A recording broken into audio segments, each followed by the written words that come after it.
Alrighty, let's go ahead and get started, shall we? I think we got some more folks coming in, but we'll go ahead and get started without them, and they can catch up when they get in here. All right, so we are. I told y'all we would talk about the flood. I was wrong. The guy's name, I just forgot his name. Brian White, something White. Ed White is not the guy that said he found the ark, but also the guy that Michael was talking about last week is not the same person. But I couldn't find the recordings. River City Church of Christ here over on Double Churches Road, they just had a gospel meeting where they talked about the ark, and I could not find the video online. I texted Jeff McCurry, the preacher over there, and he said they're working on getting it on there. So as soon as it's on there, I'll let y'all know so that y'all can watch it too. But what we're going to talk about is the flood of Genesis 6 through 10. So open up there. We're going to go through some passages and read some, and then we're going to watch a couple clips on the stuff that I feel like I can't explain as good as a scientific doctorate can, but I can explain the Bible. So I'll cover the Bible parts, and he'll cover the other stuff. Alrighty, so Genesis chapter 6. Genesis chapter 6. So let's talk about the flood. So we've been going over different Christian evidences and why we believe in God, why we believe the Bible is accurate, why we believe that that there is a God that has communicated to human beings and wrote the Bible.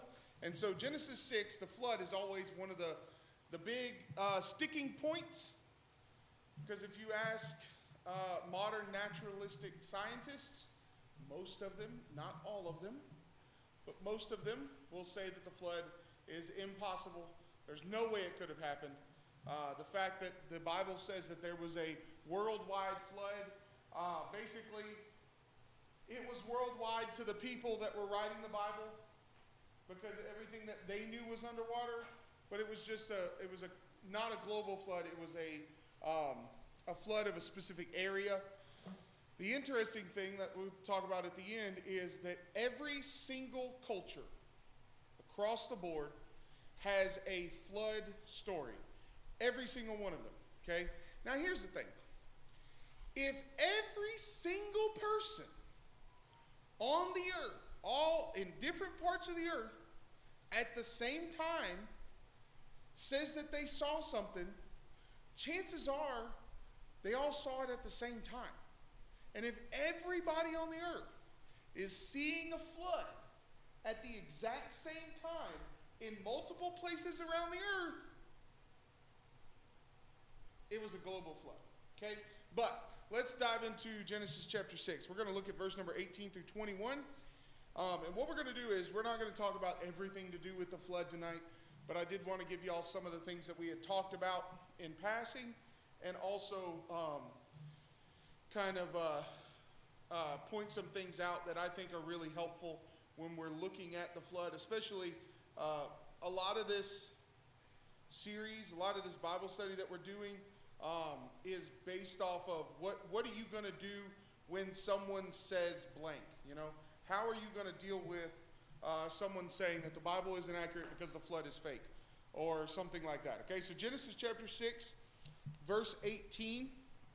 Genesis chapter 6, verse 18. But I will establish my covenant with you, and you shall come into the ark, you and your sons, your wife, and your sons' wives with you. Who's he talking to there? Noah, right.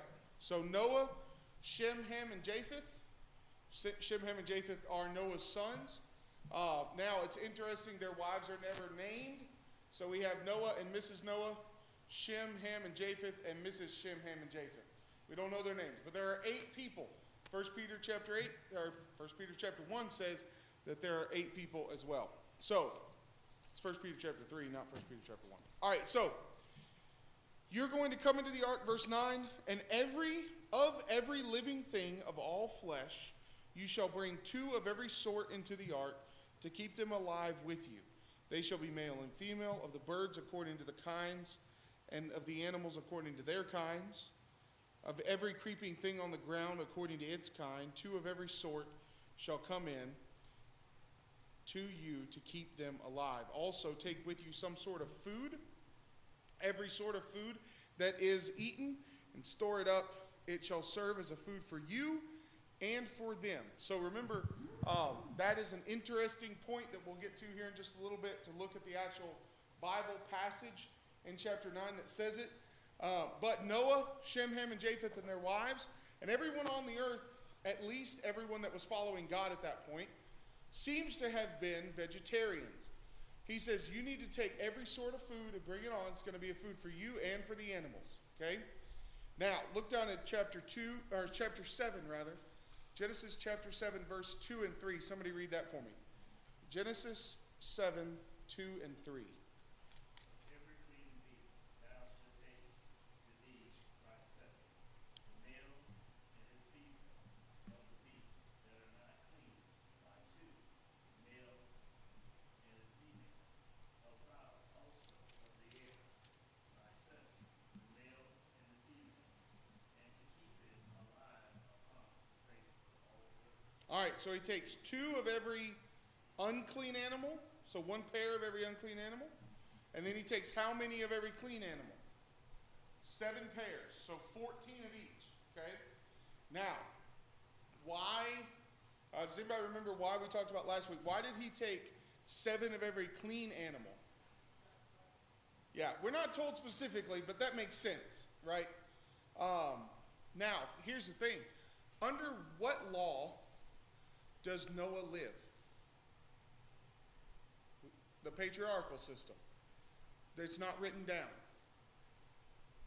So when we get to Leviticus and God tells Noah, or tells Moses, the difference between clean and unclean animal, apparently they already knew that to some degree, right? Because he says there's clean and unclean animals in this passage, okay? Now, look at chapter 9, verse 2. Chapter 9, Genesis chapter 9, verse 2. The fear of you and the dread of you shall be upon every beast of the earth, and upon every bird of the heavens, upon everything that creeps on the ground, and all the fish of the sea. Into your hand they are delivered. Every moving thing that lives shall be food for you. As I gave you the green plants, I give you everything. Right? So there's where, after the flood, there is where God says, it is, you are now going to eat these animals and fish and creeping thing. Now, real quick, since we've read 2 passages that talk about creeping things, what are creeping things? Do what? What did you say? Reptiles? Grasshoppers? Bugs? All right, they are the reptiles. Kyle got it right. So these are not bugs, okay? It's interesting that in the Genesis account, God never tells them that he's going to put bugs on the ark. Now, why is that? And we'll talk about micro versus macro evolution here in just a minute. But whenever you have an animal, what's going to come with the animal? Bugs. There were going to be bugs there no matter what, right? You're going to have animal excrement on the ark. You're going to have animals on the ark. You're going to have bugs. Okay?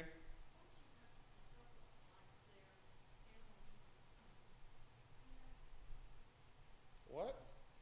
Did you just, are you Yoda? No, I'm just playing. What did you say? Yeah, you're going to have some of that. Yeah, you're going to have some of that. Yep. You're also going to have some carnivorous animals on the ark, right? Now, the thing is that there are some that will say that there were no carnivorous animals before the ark, and that's all the macro versus micro evolution that we'll talk about in a second. I don't know. It doesn't say that. I'm not going to make that move. It does say that humans didn't eat animals before the flood, so that's what we're going to say. We're not going to put words in God's mouth, especially when it comes to something that he's kind of left up. But yeah, there would have been some circle of life going on. Now, all right, so Genesis chapter 7. Back to Genesis chapter 7. I'm going to read this section. It is a very long section, but I want to read it so we can get it under our belt, okay? In the 600th year of Noah's life. How old was Noah when the flood came? 600 years. All right, you're going to have some people that say stuff about that too. Now, here's the deal. By the time we finish this study, hopefully you will see that the world was very different then as it is now. The atmosphere of the world was different, but also they are closer to Adam and Eve, which means their genetics are cleaner than ours. Okay? Has anybody ever done that 23andMe? Y'all ever done it? You done it? It is very interesting to see what is in your genetics, right? Well, did you have anything weird in your genetics or things you didn't foresee? Oh, you did it on Lenny. Has anybody ever done that 23andMe? Yep, I did it on my husband. Ancestry. You know what I found out when I did my 23andMe?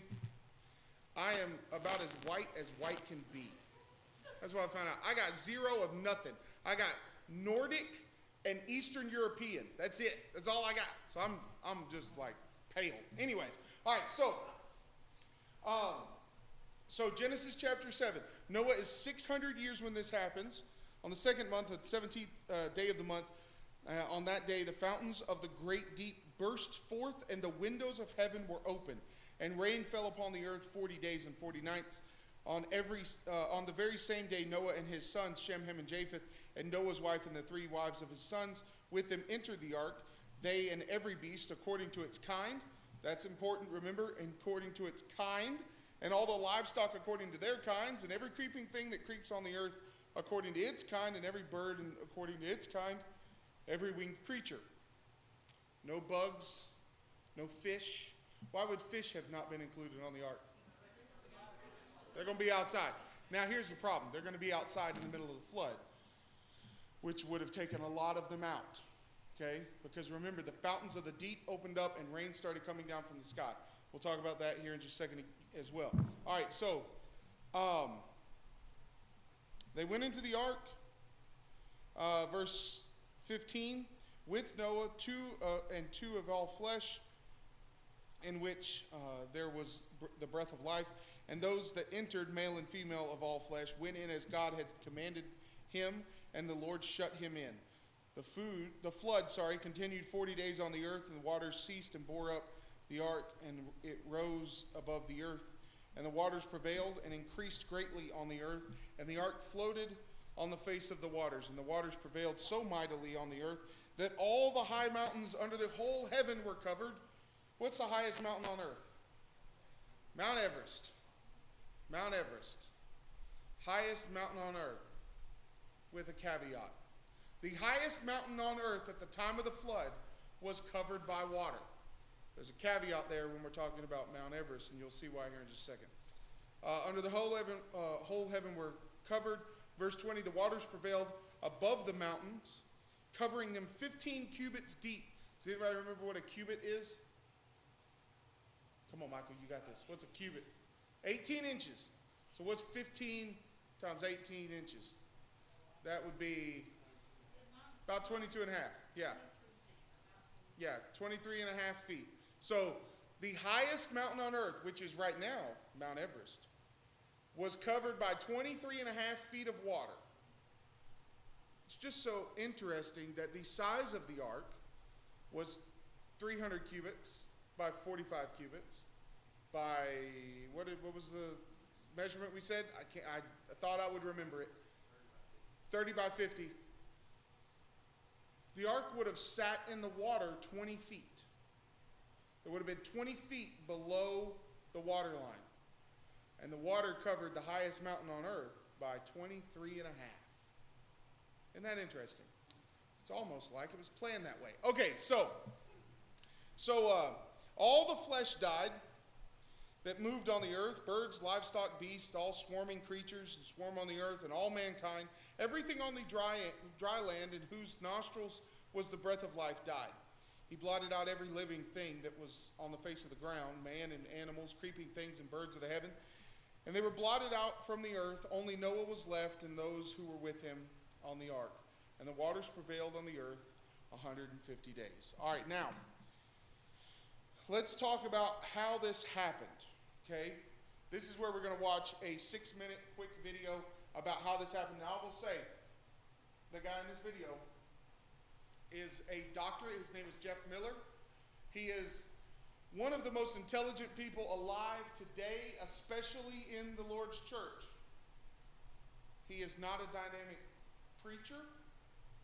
He's a scientist, okay? So bear with him a little bit, all right? Let's try to get this going.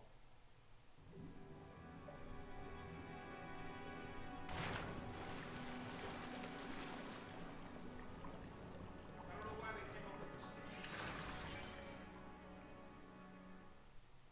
Genesis 7:11 tells us that when the flood began, all the fountains of the great deep were broken up. The great deep referring to the ocean floor. Earth is so far the only known planet whose surface is broken into tectonic plates. Many creation scientists believe the cracking of that egg happened when the flood began. As the tectonic plates of the earth move around, floating on the mantle, some of the plates move apart and new material from the mantle comes up to the surface of the earth to fill the gap, called divergence. In the middle of the Pacific Ocean and the Atlantic Ocean, we find divergent zones where the seafloor is broken down the middle and is spreading away from the divergent zone, causing continents to move away from each other and forming underwater mid-ocean ridges. Some plates slide by each other as they move, called transformation. And some will converge, or they smash into each other, forming mountains, or subduct beneath another plate, diving downward into the mantle and forming underwater trenches as they do so, like the Mariana Trench in the western Pacific Ocean, a trench that is so deep that Mount Everest could be put in the trench at its deepest point and still be over a mile under the water. Where ocean tectonic plates bump into continents, there are oftentimes subduction zones where the oceanic plate smashes into a continental plate and then is pushed downward into the mantle, with the sea floor being heated and then recycled into the mantle as it moves downward. Geophysicists and geologists believe that when the flood began, something broke apart the surface of the earth, creating its plates, and when that happened, it caused what is called thermal runaway subduction of the oceanic plates. Basically, the seafloor began moving quickly in a motion like a conveyor belt on the order of meters per second rather than today's rate of centimeters per year. The front end of the conveyor belt smashed into a continent and then dove below it, moving towards the mantle. And at the back end of the conveyor belt, where divergence is happening in the ocean, new material from the mantle surfaced to fill the gaps being made. When that hot mantle material, basically melted rock, hit the water, it would have quickly superheated the ocean water and sent steam jets up into the atmosphere all along the divergent zones of the ocean. That water would then have come down from the atmosphere as rain. The windows of heaven were open, Genesis 7:11. As the sea floor dove into the mantle and new material surfaced, forming new ocean floor, that newer material would have been hot still. Almost everything that gets hot expands, taking up more space. The new ocean floor, therefore, would have been expanded and would have therefore ridden higher in the mantle like a cork. And that means that during the flood, the sea floor would have been much higher than it is now, pushing water onto the continents as well as mud and fish along with it. Once the entire sea floor was completely overturned by this conveyor belt motion, it would have abruptly slowed its movement, causing the water level on the continents to level off. And then as the new sea floor cooled, it would have begun condensing and would have sat lower in the mantle once again, allowing the water over the continents to move back to the ocean where it came from. Well, when catastrophic plate tectonics was originally being developed in the early 1990s, it was predicted that if the ocean floor was diving into the mantle that fast during the flood, there should be enormous piles of colder material, the pre-flood ocean floor, beneath these subduction zones at the base of the mantle that haven't yet had time to melt and then be recycled into the mantle, since this only happened a few thousand years ago. Well, sure enough, once technology progressed to the point that we could study the Earth's mantle density structure, the creationist prediction was verified. piles of colder material were found in the earth under these subduction zones at the base of the mantle. Now, while all of that flood activity was going on, many of the Earth's mountains were forming rapidly as the plates were quickly moving, smashing into each other, and the continents themselves were covered with hundreds of feet of added sediment, meaning that the continents after the flood were higher than they would have been before the flood. The result was that the post-flood world was much different from the pre-flood world. The waters of the ocean can no longer get high enough to again cover the earth with a flood like that. Now that helps us to understand Psalm 104, 6 through 9. You covered the earth with the deep as with a garment. The waters stood above the mountains. At your rebuke, they fled. At the sound of your thunder, they took to flight. The mountains rose, perhaps as the plates converged. The valleys sank down to the places that you appointed for them, oceanic trenches, perhaps. You set a boundary that they may not pass, so that they might not again cover the earth. The flood happened, and science supports it. Check out our web. Okay, so check out their website, apologeticspress.org. Anyways, so when the flood happened and the fountains of the deep were opened up, something would have caused the tectonic plates to start moving so fast that right now they are, like he said, centimeters a year. They still move centimeters a year. But at that point, they would have moved meters per second. So super fast. And if that's going to happen, then there's going to be cold stuff underneath the mantle that got pushed down that hasn't had time to melt yet if it only happened about 6,000 years ago. Well, guess what? We found that. It's there. There's cold stuff that nobody knows why it's cold. Everything else around it's hot. No one knows why it hasn't melted. It hasn't melted because it hasn't had time to melt yet. Okay? So there's a lot of questions with the flood of where did the water come from? Well, you wouldn't have needed, well, let's just go through this, okay? In the Earth's atmosphere, there is enough water to cover the world in 1 inch of water. That's it. In the oceans and in the ice caps, there's enough to cover it a little bit more than that. A couple feet. I think it's like 200 and something feet. If you take all the water out of the mantle, all the water out of the Earth's crust, you add it with all the water in the ice caps, and you add it with all the water in the atmosphere, you can cover the Earth in about 600 feet of water. That's it. That's all the water we got. So how then does 600 feet of water cover Mount Everest? Well, remember, when the Earth cooled, that's when things started moving even more, and that's when more mountains were formed. So Mount Everest did not exist at the flood. It happened after the flood. And people will say, well, wait a second. If you have that, if you have all that tectonic plate movement and all that heating up, you're going to have some severe cold after that. Well, yeah. And when we look at the evidence, we see evidence of the whole earth being frozen at times, of ice ages, of at least one massive ice age. See, what we're saying when Christian evidences happens, and when we're saying that we believe that the God of the Bible exists, we are not saying that what scientists say never happened. What we're saying is it didn't happen nearly as long. It didn't take nearly as long as you think it did. Okay? Who was alive when Mount St. Helens exploded? Anybody alive when that happened? All right.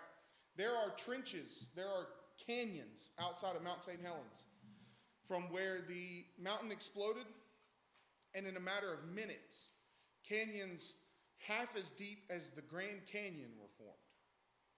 Well, if the Grand Canyon took millions and millions of years to form, then how did Mount St. Helens do it in a couple minutes? Right? We're not saying that it didn't happen. We're saying it didn't take as long as naturalistic science would say. All right, so now let's move on. Okay, so I wanted to do some math here. Okay, you ready? So if the ark is 450 feet feet long by 30 or 45 feet wide or tall by about 75 feet wide. So 450 feet long, 75 feet wide, 35 feet tall. Okay? If it's that big, how big do you think the inside, how many semi-trucks do you think could fit inside the ark? 5? No, I'm talking like for the cubic mass of the ark. How many semi-trucks do you think would it take to fill up the ark? About 100? Truck and trailer. Whole rig. 67 feet long, I think it is. The trailer's 53. Isn't it? Shut up, Michael. All right. How many semi-trucks do you think it would take to fill it up? We got 100. Anybody think it's less than that? I know you had said 100. Anybody think it's less than that? Anybody think it's more than that? 65? All right. Okay. Do some math, quick. You can see the gears turning. The hamster's about to die.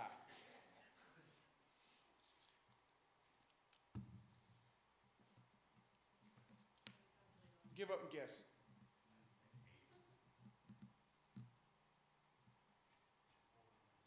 It's 483. It has the cubic 500. There you go. It has the cubic space of 483 semi-trucks. This is not a small boat, okay? Let's take that into consideration. In fact, it's one of the largest boats still made, okay? And so people will say, well, there's no way that Noah could have built the ark. Well, he had 120 years to do it. He was 600 years old, and he also had the creator of the universe helping him. Let's put that into perspective, right? So he built an ark, okay? It's 483. Now, let's guess how many species of animals are alive on earth today. Estimated because we hadn't counted them all. Yeah, so how many species, guess, how many species do you think are alive on earth today? 600,000? All right. Anybody else got another guess? It is not in the billions. It is 8 million. 8 million. Now here's the catch. Here's the catch. The most species diverse types of animals, okay, are fish and insects. Those didn't get on the ark. So we take those out. Okay, so you got 8 million species, and we're considering that all the species were alive back then. Okay, well, again, we'll talk about that here in just a second. But 8 million species, you take all the fish, all the insects out. Okay, now you also have this thing called macroevolution versus microevolution. That is a word that creationists have used because a naturalistic scientist is just going to call it evolution. But there's a difference between macro and micro. Macro is amoebas to humans. Okay? That species, that kinds of things change. That you have from non-living chemicals to human beings. Okay? That's what we call macroevolution. That has never been proven. It's never been seen. It's never been even tested to where we can say that it's true. You have microevolution, which is this, okay? How many, well, let's we're going to skip this next video for time's sake. Hang on one second. So how many, let me get through this so I don't forget it. Okay, we'll talk about that in just a second. So, how many species of dogs do you think there are? And while you think about that, hang on one second. Let me get Kyle real quick because I forgot him already. Most people tend to get evolution and adaptation mixed up. They think it's the same thing, and it's two totally different things also. And they'll say, well, you evolved from this. Well, that's not an evolution or something, that's just an adaptation. Right. That's macro versus micro, right? So how many species of dogs do you think there are? A lot? You gotta give me a number. You can't leave me guessing.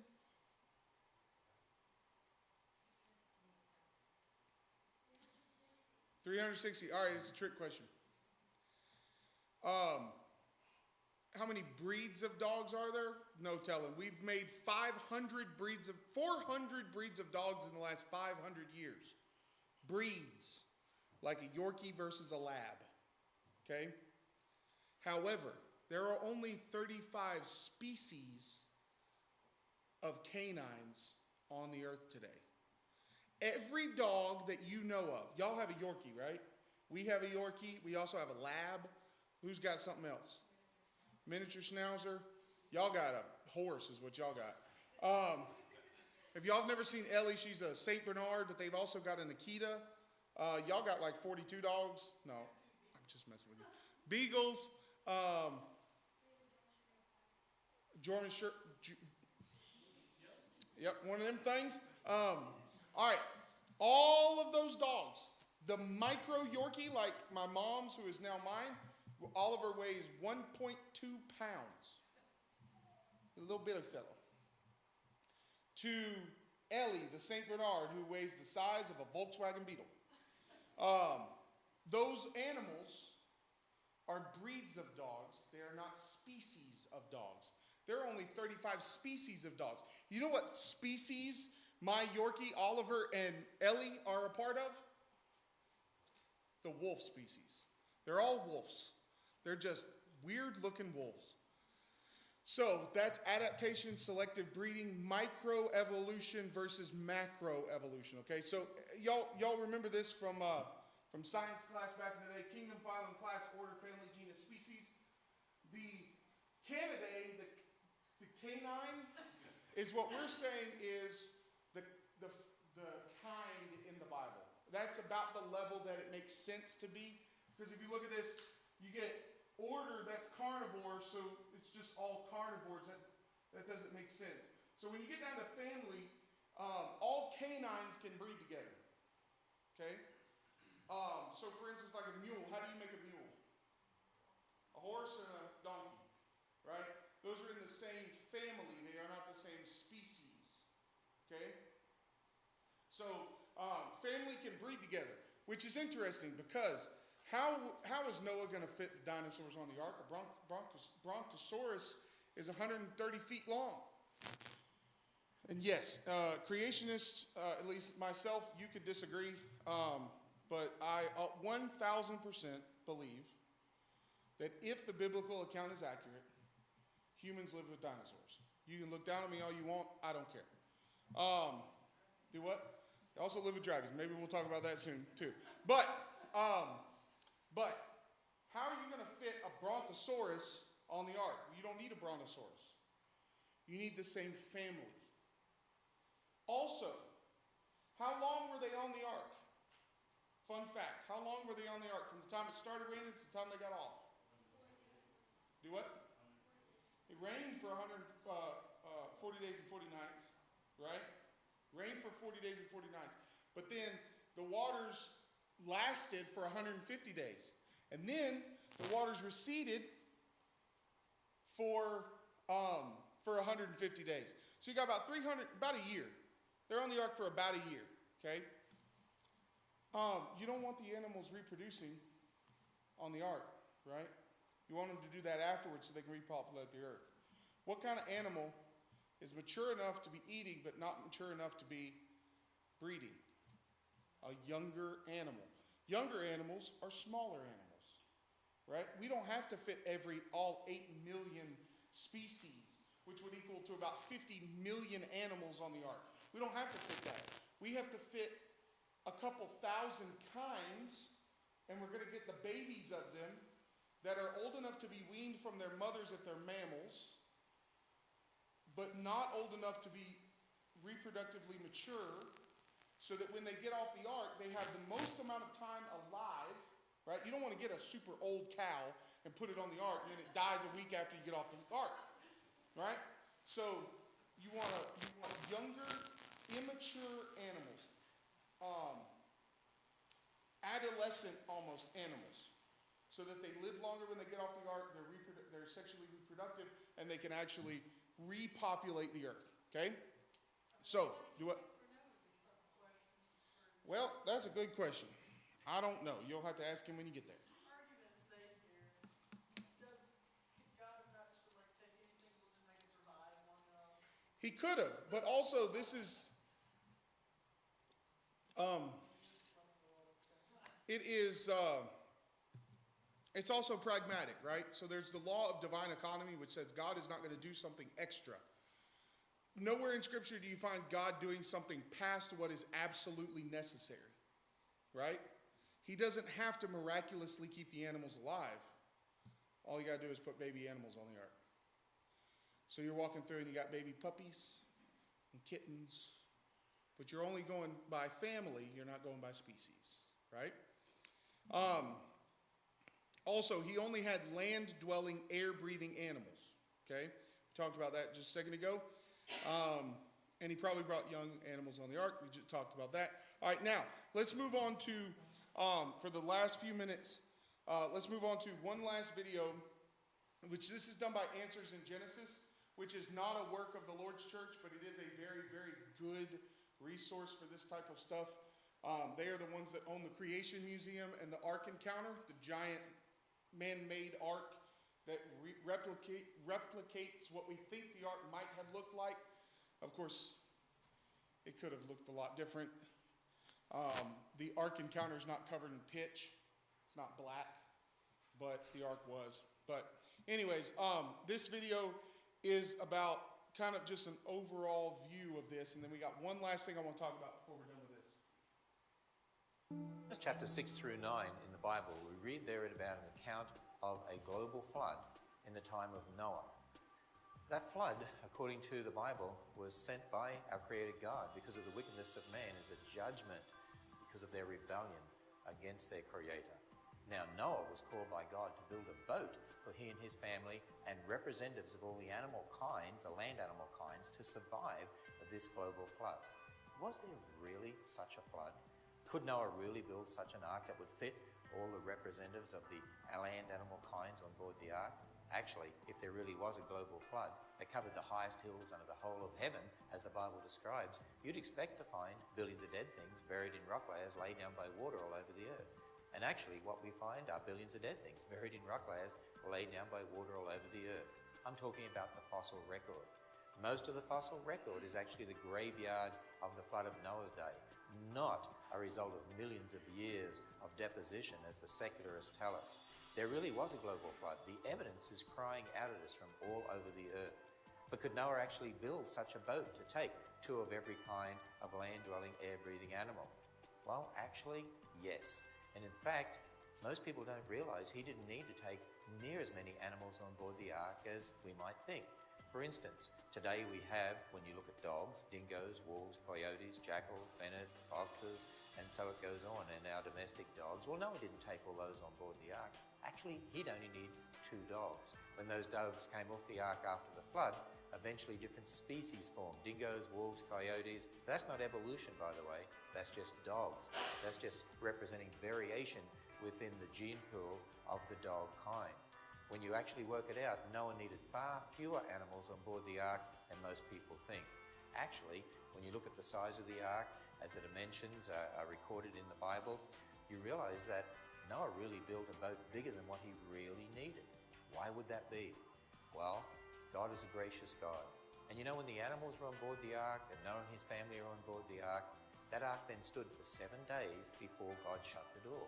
What was happening during those 7 days? Well, the Bible says that Noah was a preacher of righteousness. I believe he was calling the people of that time to come on board the ark and to come through the doorway to be saved. But they scoffed at God's word, and then God shut the door. Actually, Noah's ark is a picture of salvation. You see, there's a coming judgment by fire, not by water next time. And God's provided an ark of salvation for us, the Lord Jesus Christ. Jesus said, I am the door, by me if any man enter in, he will be saved. Jesus is our ark of salvation. And just as surely as there was a flood, and we see the evidence all over the earth in the fossil record, just as surely there's going to be coming judgment by fire. There's also other evidence that Noah's flood really occurred. Did you know that there are cultures all over the world that have flood legends? I'm sure many of us have heard of the flood legends. The American Indians, the Fijians, the Hawaiians, Eskimos, the Australian Aborigines. Back to the Babylonians. Many of those flood legends just sound like the account of the flood in Genesis chapter 6 through 9. They're different, they've been changed, but the elements are there. How could that be? Well, that flood really occurred, and Noah and his family knew about the flood, and of course that information was passed to their children and on to their children and so on through the Tower of Babel to the different people groups we see around the world today. But the real record is in the Bible. It hasn't changed. But the fact that we have flood legends attests to the fact that the Bible really is true. It really is the true history book of the universe. All right, so we're not going to watch that. I'll put that on this next video on our socials so that y'all can see it if you'd like. But there's one thing that he mentioned that I wanted to end with this, okay? So we talked about he needed 2 dogs. And from those 2 dogs, just in the last 500 years, we've made 400 different breeds of dogs, okay? How many people were on the ark? How many people? Count them up. 8. 8 people. Shem, Ham, and Japheth, and Noah, and then their wives. So 4 couples, right? It's interesting that God used some of the same building blocks for all the animals as he did people, right? If you're used to hunting or fishing, all fish are basically the exact same inside. Some variations, but basically the same. All animals are basically the same thing, right? Y'all like to joke around that I like squirrel hunting. I love squirrel hunting. A squirrel and a cow, basically the same thing. Same muscle groups, just drastically different sizes and maybe a little bit different taste, right? All right, there's 4 couples on the ark. Now, if we take this as an example, okay? It's 4 couples on the ark. How many races of human beings are there today? How many races? This is another trick question. Wink, wink, nudge, nudge. How many races are there? There's 4. You got Caucasian. That's from the people from the mountains of Caucasus, right? That's me. I'm about as white as they come. You have Caucasian. You have Mongoloid. You have Australoid. Mongoloid is Asian. Australoid would be people from Australia. And then you got one that's black folk that I can't say the word because I feel awkward saying it. Okay? Negroid. Yeah. I just feel like I can't say that word. I mean, I'll be honest. Every time I look at it, I'm like, I feel uncomfortable. I'm not doing that. Like, that's not a joke. That's serious. I feel uncomfortable doing that. But that being said, there's 4 races of human beings. From 4 races, we got all these different types of people, right? Also, how many couples were on the ark? Where do you think they came from? Noah and his boys, be quiet. Noah and his family were probably some of the most genetically diverse people on the earth because they're very closely related to the creation. So their genome is super, super diverse, which means from them, all the people of earth came from, right?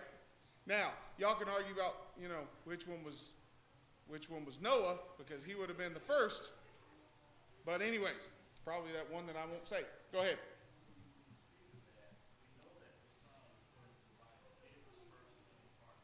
Mm-hmm. And it was much easier to travel then because the world wasn't done being broken up yet. Maybe. I don't know. Maybe I'm related to him. No, but yeah, Jehoshaphat or Japheth. Josephat. I don't know. I'm gonna have to look that up this week. See if I can figure that out. I got a whole week to study for the rest of them. Yeah, that's interesting. But to me, it's just super interesting that there's 4 couples on the ark and there are 4 major races, but we're all the same species. Right? Now don't be scared to call, human beings a species. If we're looking at God's creation and we're saying that God created us. He created us like he created animals. But we have his image in us, right? But he created us just like he created them. He used the same parts, right? All right, let's take everybody in here? We went way over tonight. Let's go ahead and take our prayer requests tonight.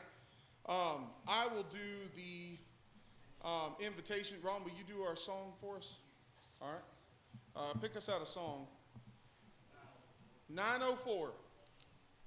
904. Just an update. There is a list at the back for a giving tree. One of the things that the kids are going to be doing for lads, which we did last month, was Socktober. This month we went over to the village, who does a lot of work with foster care in the area, and we got some of their kids' wish lists. So if you'd like to give a gift for those kids to have, then you can do that. We're also doing pantry items as well. So if you want to bring a pantry item, I don't know. Are we giving the pantry items to the village? I don't know. They do. They take meals and stuff, but I don't know. But we're doing pantry items as well. Also, on a side note, if you ever want to make a frozen meal, like a frozen lasagna or a frozen whatever, the village, when a foster family goes to get clothes for their kids, they also get a dinner. They get a frozen dinner. So if you ever want to make some dinners and take one over there to them, the village was super, super helpful for us when we were fostering. And hopefully one day it'll be helpful for us when we start fostering again. Not by that face. Anyways, all right. What prayer requests do we have tonight? Okay. I love you too. Yes, sir.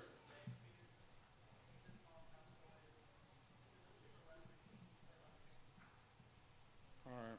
James Peterson. All righty.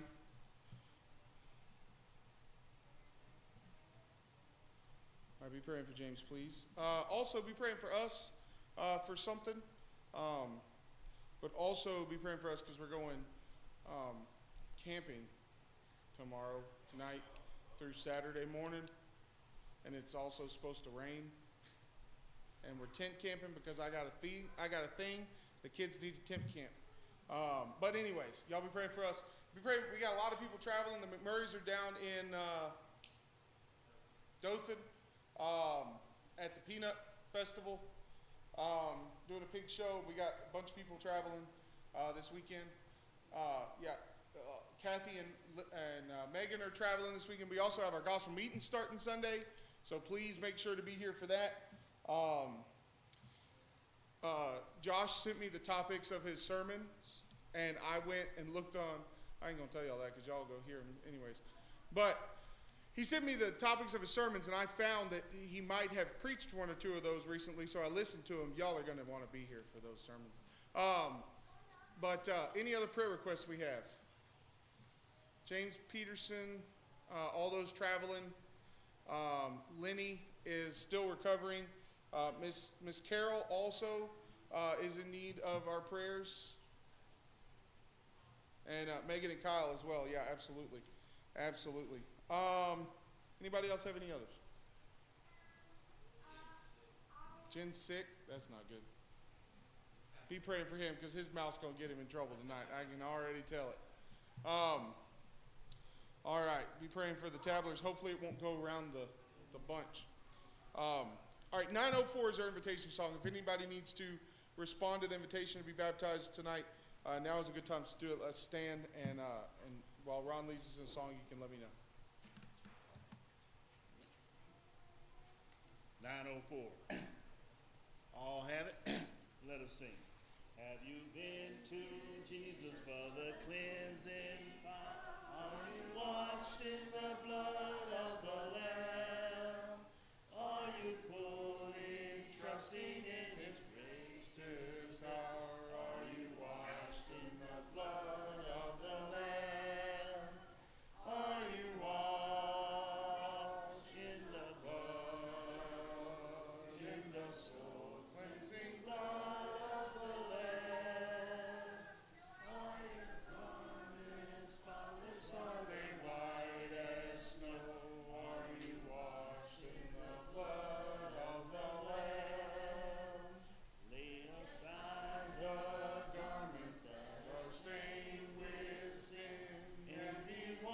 washed in the blood of the Lamb. There's a fountain flowing for the soul unclean. Though we washed in the blood of the Lamb. Are you washed in the blood, in the soul cleansing blood of the Lamb? Are your garments spotless? Are they white as snow?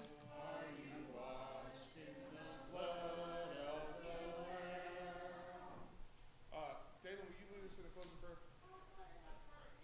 Heavenly Father, we come to you this evening. Thank you for another chance to be able to not only study your word, but also to see the importance of knowing creation, being able to see the evidences that lie today in our society.